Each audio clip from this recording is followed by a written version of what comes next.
We back. You feel me? We got Do Animals Know They Exist? Um, by Quanata, Quanata, Quanata, Quanata, Quanata, Quanata. Let me stop. But this is something I've been wondering for a good minute, ever since I was a kid, because I was always into animals and shit. It was like I was wondering if they know they're alive. Do they have like a consciousness that we're humans? Do they have that understanding? I know cats. I heard cats think we're like bigger cats. Like cats think humans are bigger cats or looking weird looking cats. You feel me? But let's dive on in. Make sure you like, comment, subscribe, hit that bell, that friendly little bell that keeps you notified with all my. You feel me? But without further ado, dive on in. Right now, there's a dog lying on a couch somewhere, staring at the wall. And if you asked its owner what it's thinking about, they'd probably say something like nothing, or food, or squirrels. But what if that's wrong? What if behind those eyes there's something looking back? What if that dog knows, on some level, that it exists? Or, and this is the question that should actually keep you up at night, what if it doesn't? What if you are the only kind of thing in the entire universe that knows it's alive? In 1970, a psychologist named Gordon Gallup Jr. came up with what is still considered the gold standard test for self awareness in animals. It's called the mirror test. The setup is simple. You anesthetize an animal. While it's unconscious, you put a small mark somewhere on its body, a dot of paint on its forehead, a sticker on its ear, somewhere it can only see in a mirror, not by looking down. Then you put it in front of a mirror and watch what happens. Most animals see their reflection and think it's another animal. They posture, they bark, they try to scare it off. Eventually, they get bored and walk away, never once understanding that the thing they were threatening was themselves. A Mm, handful of animals do dogs are dumb as shit. something different. They see the mark, they look at the mirror, they look back at themselves, and they reach up and touch the mark on their own body. They understand that the reflection is them. The animals that pass, chimpanzees, bonobos, orangutans, gorillas, but only occasionally, dolphins, orca whales, elephants, and one bird, the Eurasian magpie, a crow sized creature with a brain the size of your thumb that apparently knows what it looks like. Ain't that crazy? His brain is so small, but he knows he's self aware. That's funny. Animals that fail, dogs, cats, almost every other mammal on Earth, including, for the first 2 years of their lives, human babies. Now, here's where it gets complicated, because a lot of scientists think the mirror test is a terrible way to measure self awareness. Dogs, for example, live in a world built almost entirely on smell, not sight. Asking a dog to recognize itself in a mirror might be like asking you to identify yourself from a recording of your own heartbeat. The format of the test is wrong, not the dog. In 2017, a researcher named Alexandra Horowitz modified the test. Instead of a mirror, she gave dogs a scent version, their own urine, altered urine, and completely foreign urine, and watched which one they spent the most time investigating. Dogs spent significantly more time with the altered version of their own scent. They noticed something about themselves had changed. By their own rules, in their own sensory world, dogs may know exactly who they are, but knowing who you are is different from knowing who you are. Mm, There's a distinction philosophers have been arguing about for centuries. I'm so fucking confused. It's the difference between being a self and knowing you're a self, between having experiences and knowing you have experiences. There's a word for this: metacognition.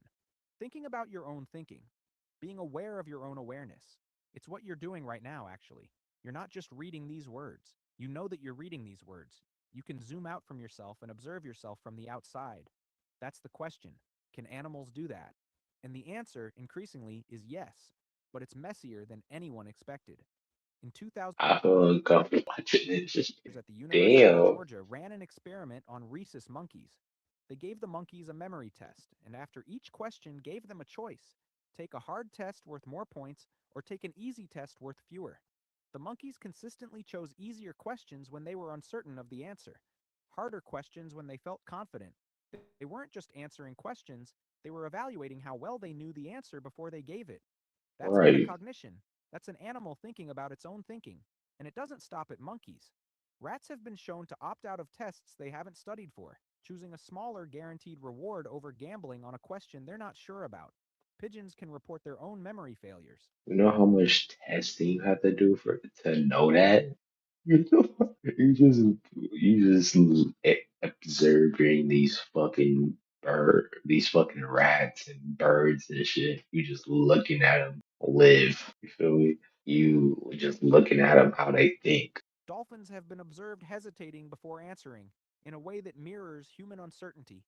These animals aren't just reacting to the world, they're modeling their own internal states. They know when they know something, they know when they don't. But here's what science still can't crack: all of that, the mirror recognition, the metacognition, the self modeling, it's all behavioral. We can watch what animals do. We cannot get inside what they feel.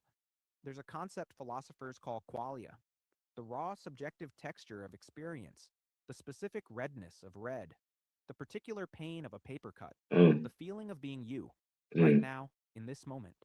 Is there something it feels like to be a dog? Or is the dog just running biological software, processing inputs, mm. producing outputs, with nobody home? The A fucking soul. I feel like I feel like animals can have a soul. You feel me?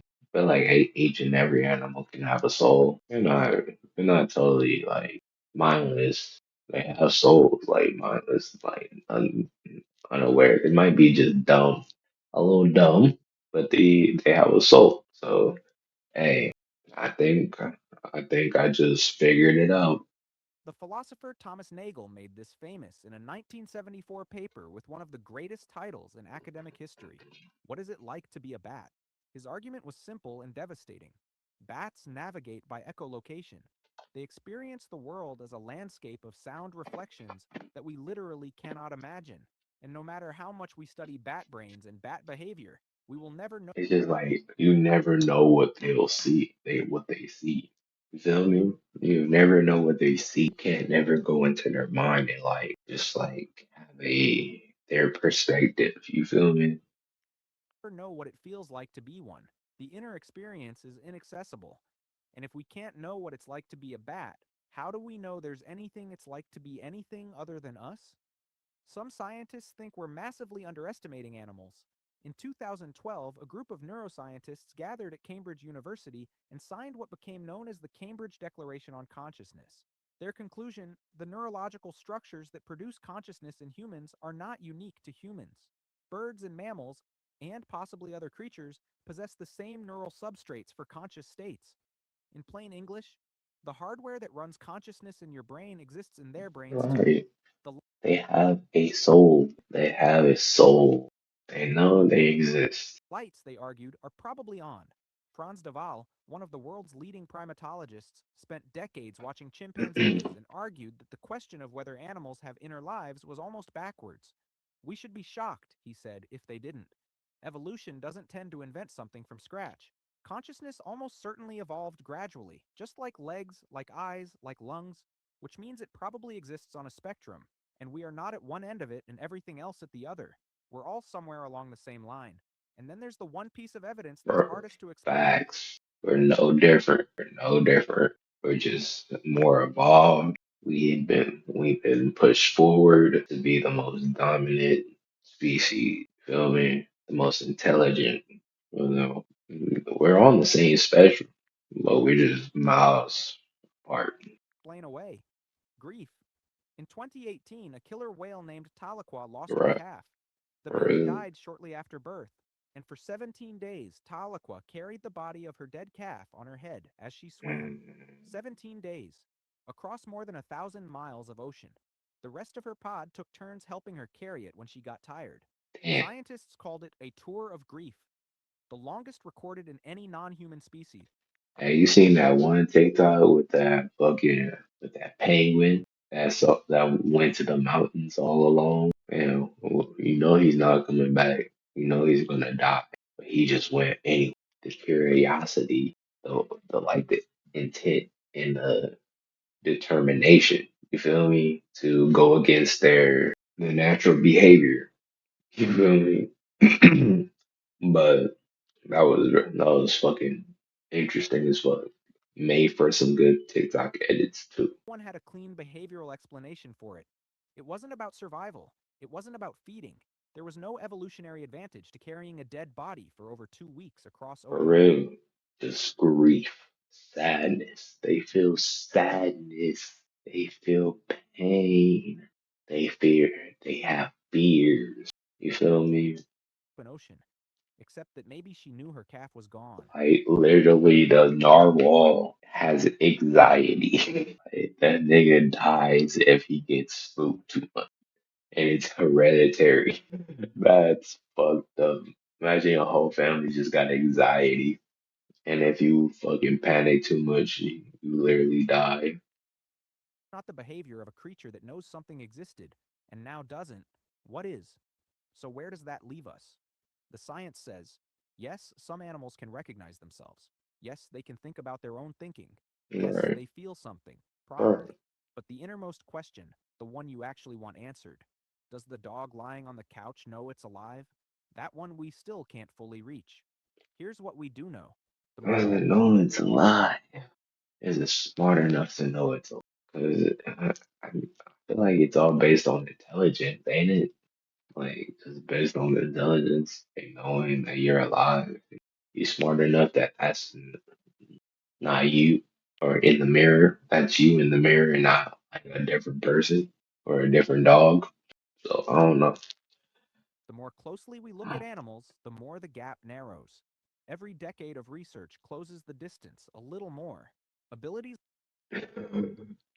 Closer to fucking Scooby Doo. Oh my God, is that going to be the future? We just gonna have Scooby Doo dogs in the future that can just talk, or like Martha speaks, a talking dog. we once thought were uniquely human language, tool use, culture, mourning, self recognition keep turning up in other species.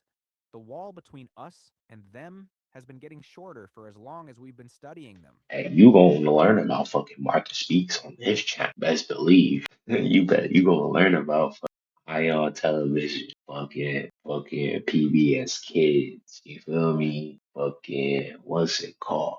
Damn, Jane and the Dragon. What was it? Jane and Dragon? Yeah, Jane and Dragon. Arthur. Oh my God, Arthur was so much aura back then. Let me stop. I'm getting old. Which raises an uncomfortable question. If we've been wrong this whole time, if animals do exist in I'm not getting old. I'm 20. I'm 20. Okay. Let's relax. Let's relax. I'm 20 years old. I just had a lot of nostalgic moments. You feel me? some meaningful sense, if there's something it's like to be them, if they feel and grieve and know themselves, then the way we treat them isn't just an ethical question. It's something we've been getting wrong for all of human history.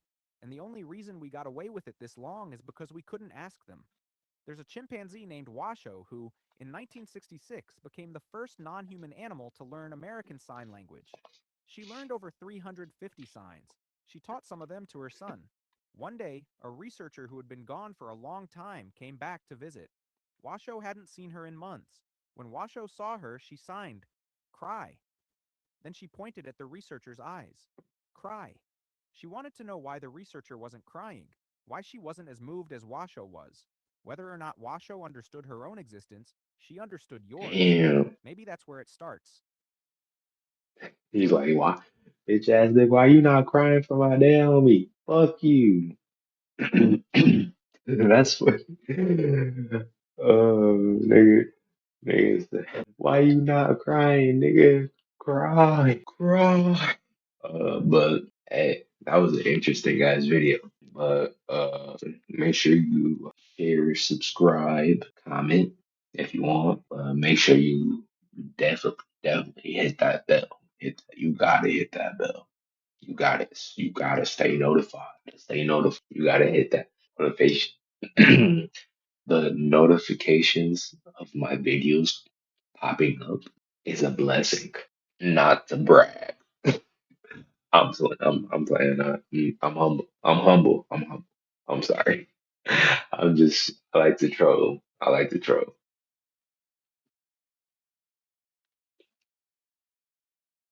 But yeah, without further ado, we out.